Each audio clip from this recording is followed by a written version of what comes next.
Come, settle in. Find that quiet space where the world outside begins to fade, where the rhythm of your own breath becomes the only clock you need to follow. Let the edges of the day soften.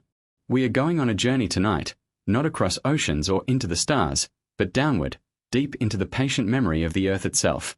Imagine the ground beneath you not as solid, unthinking stone, but as a book with pages of granite and shale, sandstone and limestone, each layer a chapter written over an almost unimaginable span of time. We, with our fleeting lives and our bustling cities, have written only on the very last page, perhaps only in the final sentence. Our history, the one we know, is a frantic scribble in the margin of an epic poem. But what if, deep within those earlier pages, pressed between layers of silent, ancient rock, there is another story? A story of a different kind of mind, a different kind of life, a civilization that rose, flourished, and vanished hundreds of millions of years before the first human hand ever closed around a stone tool. What if we are not the first? This is not a question of flying saucers or alien visitors from a distant star. It is a far more intimate and unsettling thought. It is the idea that this world, our world, has already woken up before. That the spark of complex intelligence, of society and technology, has already flickered and died out, leaving behind a ghost in the geological machine.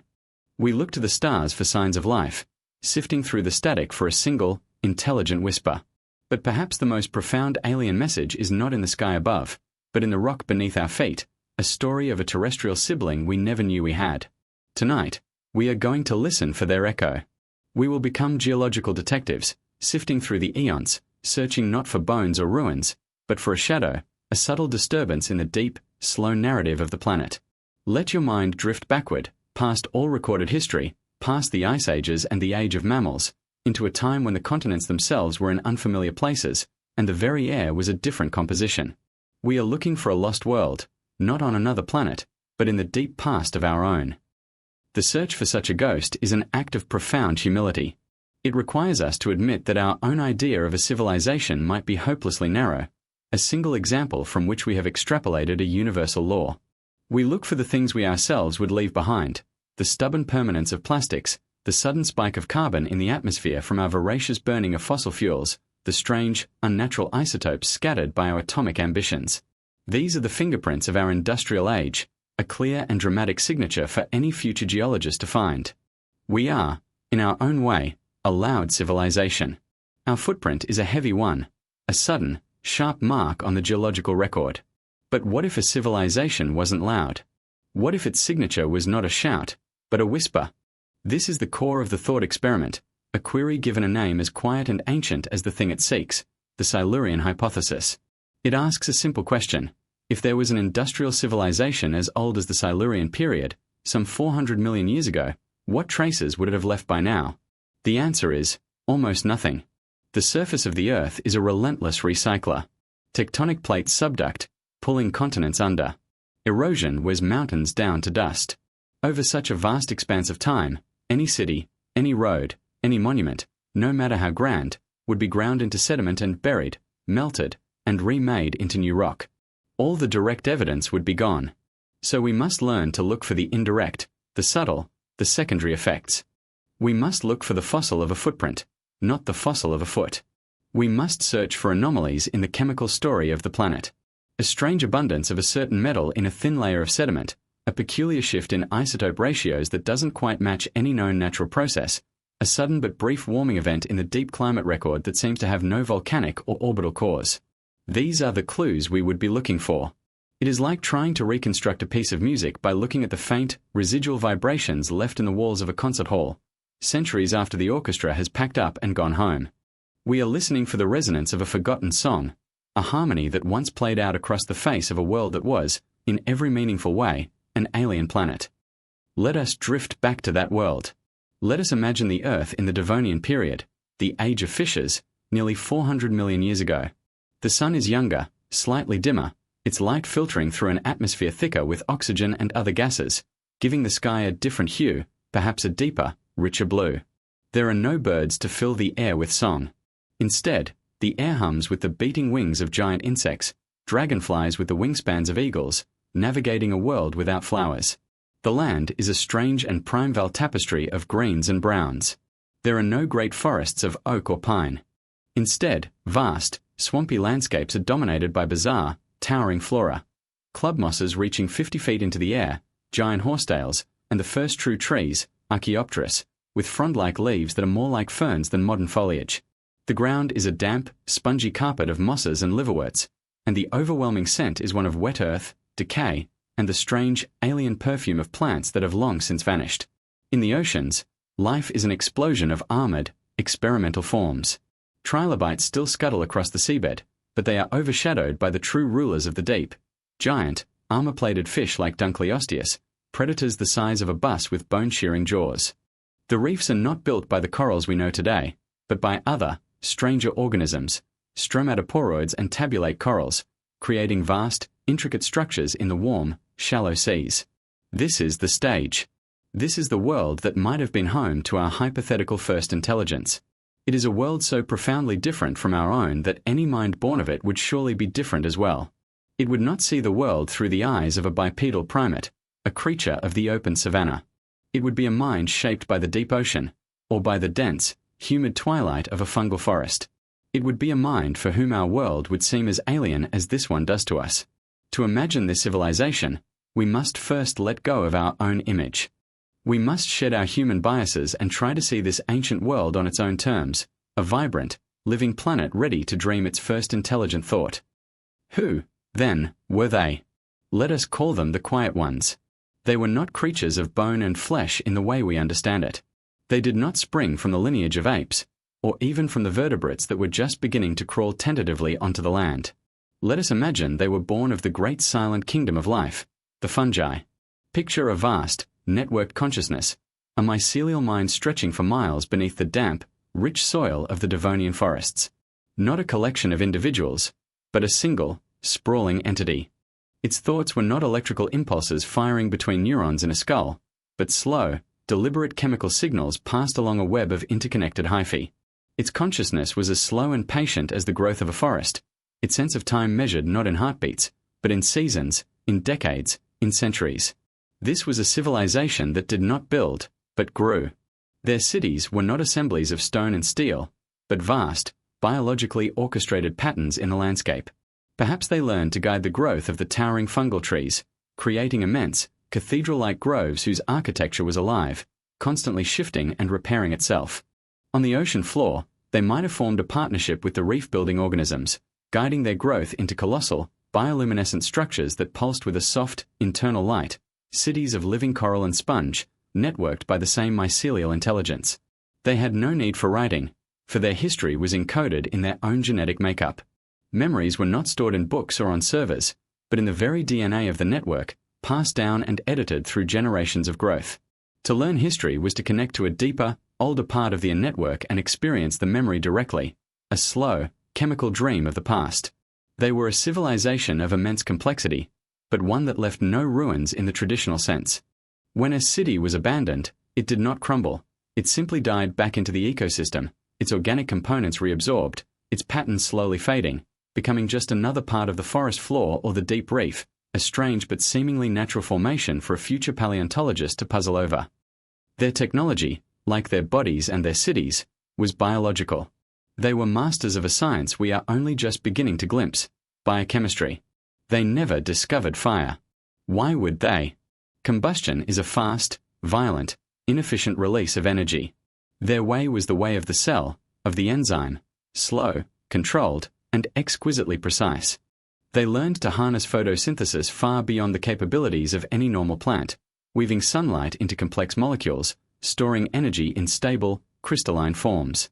They did not need to mine for metals with explosives and heavy machinery. Instead, they practiced a form of geological alchemy. They would extend their mycelial filaments deep into the rock, secreting carefully designed enzymes and acids that could dissolve specific minerals, draw them up through the network, and redeposit them elsewhere. They could build structures of pure quartz crystal, grown molecule by molecule over millennia, creating lenses and conduits for light of a perfection we could not hope to match. This was their industry. It was silent. It was slow. It produced no toxic waste, only soil, water, and oxygen. Their great works were not pyramids or walls, but changes to the biosphere itself. Perhaps they found that the atmosphere was not quite to their liking and set about, over 1 million years, subtly altering the composition of the planet's dominant flora to produce more or less of a certain gas, fine-tuning the climate with a patience that is simply beyond us. Their footprint on the planet was not a scar, but a subtle shift in the garden's design. The evidence of their existence would be buried in the chemical fine print of the rock record. A geologist millions of years later might drill an ice core or analyze a sediment sample and find a thin band where the ratio of carbon-13 to carbon-12 takes a brief, inexplicable dip. It would be a puzzle, an anomaly attributed to some unknown form of volcanic outgassing or a strange oceanic chemical event. They would not think to attribute it to the breath of a planet-spanning, bio-industrial intelligence. The Quiet One's mark on the world was so gentle, so integrated, that it became indistinguishable from nature itself. What was the purpose of such a civilization? What was the grand project of a mind that measured its thoughts in centuries and built with biology? It was not conquest, for it was already intertwined with the entire planet. It was not wealth, for the planet's resources were part of its own body. Let us imagine that their great endeavor was one of pure consciousness. They were a civilization of listeners. Having mastered their own world, they turned their attention outward, to the silent, star-filled void. They did not build metal radio telescopes. Instead, they grew them. Using their mastery of crystal-forming biochemistry, they would have encouraged the growth of immense, continent-spanning crystalline arrays, perfectly tuned to capture the faint electromagnetic whispers of the cosmos. Their science was a form of planetary-scale meditation, a deep, patient listening to the universe. For millions of years, they listened. Their slow consciousness was perfectly suited to the task, capable of processing signals that unfolded over eons, finding patterns in the cosmic background radiation that our frantic, short-lived minds would dismiss as static. They mapped the galaxy, not in charts and images, but in a symphony of resonant frequencies stored within their collective memory. And then, one day, they vanished. There was no catastrophe, no final war, no environmental collapse. Their end was as quiet and deliberate as their existence. Perhaps, after millennia of listening, they finally heard something, a call, a signal, an answer from another island of intelligence across the cosmic ocean. And they decided to reply. Their final, greatest act of biological engineering was to transform themselves. They translated their entire collective consciousness, their eons of memory and thought, into a single, complex, modulated signal. They became the message. In one, slow, coordinated pulse, lasting perhaps 1,000 years, the entire network dissolved its physical form, converting its matter into a blast of pure information, aimed at a distant star. They did not die. They departed. All that was left behind was the silent, empty forest, the strangely shaped reefs, and a planet whose chemistry was forever subtly altered. The ghost in the machine was the echo of their farewell. And so, what are the traces left behind by this departure? What is the lingering evidence of the Quiet Ones? It is not a golden record or a stone monolith. It is a whisper in the strata. Imagine a team of geologists in our time, drilling a deep core sample from a remote part of Antarctica or the Siberian Plateau. They are looking for climate data, charting the ebb and flow of ancient ice ages. Deep within the core, in a section corresponding to the late Devonian, they find it. A layer. It is only a few millimeters thick, a pale, unremarkable band in the dark rock. But when they analyze it in the lab, the numbers don't make sense. The layer contains a concentration of elements like rhenium and osmium, metals so rare they are typically found only in meteorite impact sites. But there is no other evidence of an impact, no shocked quartz, no iridium spike. Furthermore, the isotopic ratios within these metals are skewed, different from any known terrestrial or extraterrestrial source. It is a chemical impossibility, a page in the Earth's diary written in an unknown alphabet. Scientists would propose a dozen theories. A nearby supernova that irradiated the solar system with exotic particles. A previously unknown type of mantle plume volcanism that brought a strange brew of elements to the surface. No theory would quite fit. It would remain a persistent, nagging mystery, a footnote in geology textbooks. Now imagine one scientist, late at night, staring at the data. She feels a strange sense of resonance, a feeling that transcends mere scientific curiosity. She places her hand on a sample of the core, on that thin, pale line. She is not just touching rock. She is touching the aftermath of a thought. That layer is the residue of the Quiet One's great work. It is the leftover dust from their biological forges, the waste products of their crystal-growing technology, concentrated over millions of years and laid down in a single, final layer as their network dissolved. It is the ashes of their civilization. The impossibly skewed isotopes are the signature of their artificial, enzyme-driven nuclear processes. It is a fossil, not of life, but of intelligence. A message in a bottle made of stone, adrift on an ocean of deep time, and we, its finders, have no idea what it says.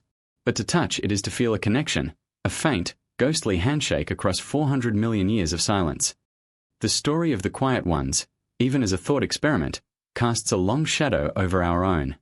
It forces us to hold up a mirror to our own civilization, and the reflection is not always flattering. They were a civilization of integration, of symbiosis. Their intelligence was woven into the fabric of the planet's biosphere. They worked with the slow, powerful rhythms of geology and biology. We are a civilization of extraction.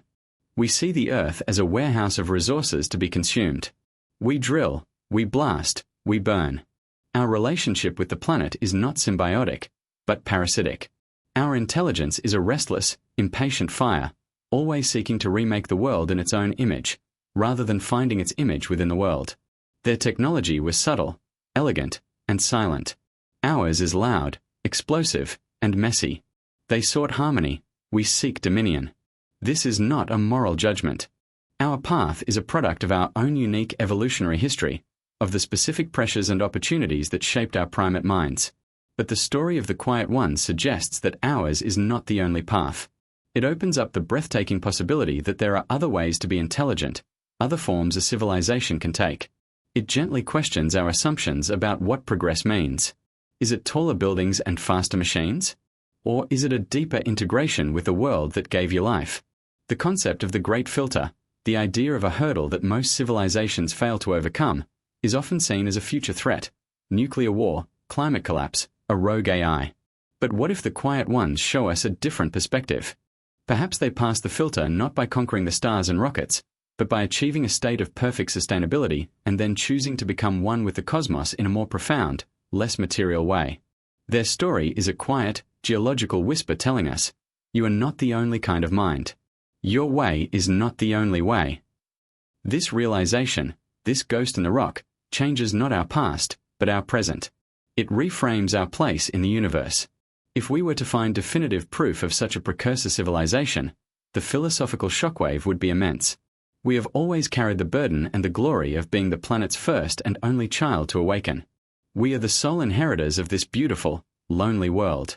All of its triumphs and its tragedies are ours alone. But the existence of the Quiet Ones would change that narrative forever. We would no longer be the first act. We would be the second, or the third, or perhaps just one in a long series of plays staged on this terrestrial sphere. The Earth would cease to be our planet. It would become a vessel, a stage, a place that has hosted other minds, other dreams, and may well host more long after our own story has concluded. This is not a loss of status, but a gain in perspective. It is a profound lesson in humility. It connects us to a deeper, longer lineage of consciousness. We are not an accident, an anomaly, but part of a recurring planetary process. The Earth, it seems, dreams of intelligence. Sometimes it dreams in mycelium and chemistry, sometimes in flesh and fire. The silence we perceive in the cosmos might not be a sign of emptiness, but simply the vast, quiet pause between these dreams. We are not alone in time, even if we feel alone in space. We are the current custodians of a world that has known other keepers. This knowledge brings with it a new kind of responsibility. We are not just living on a stockpile of resources. We are living in a place of memory, a home filled with the faint echoes of those who came before. Our own actions, our own carbon spike, our own plastic layer, will be our message to those who might come after. The story of the Quiet Ones asks us what we want that message to be. And so, we draw back from the depths of time, back to this present moment, to the quiet of this room. The journey is over, but the echo remains. The earth beneath you feels different now, doesn't it? It is no longer just dirt and rock. It is an archive, a library of immense and silent stories. The search for the Quiet Ones continues, not with grand expeditions, but in the patient, meticulous work of scientists analyzing sediments, charting isotopes, and listening to the subtle chemical grammar of our planet. They are searching for a ghost, and in doing so, they are learning the true, deep history of our world. The mystery is the point. The fact that their evidence is so subtle, so easily missed, is the most important part of their story. It is a testament to a different way of being, a different definition of success. They did not leave pyramids that scar the sky, but a chemical signature that whispers from the heart of the stone. They teach us that the most profound legacy may not be the one that is the loudest, but the one that is most deeply and gently woven into the fabric of the world. As you let yourself drift towards sleep, hold this idea in your mind. The idea that we are part of a story far grander and stranger than we ever imagined. We are temporary residents in a very old house, a house that holds the memories of other lives, other minds. Feel the immense, slow, patient presence of the planet beneath you. It remembers the sun on the fronds of a Devonian forest. It remembers the slow, chemical thoughts of a mind made of mycelium. It remembers the great, silent departure. And now, it holds us. It feels our cities, our movements, our feverish, brilliant energy. We are its newest dream. Let that thought bring you a sense of peace, of belonging, of profound and wondrous humility. Sleep well, knowing you are a part of this deep, unfolding, and mysterious planetary story. The Earth remembers, and in its memory, we are never truly alone.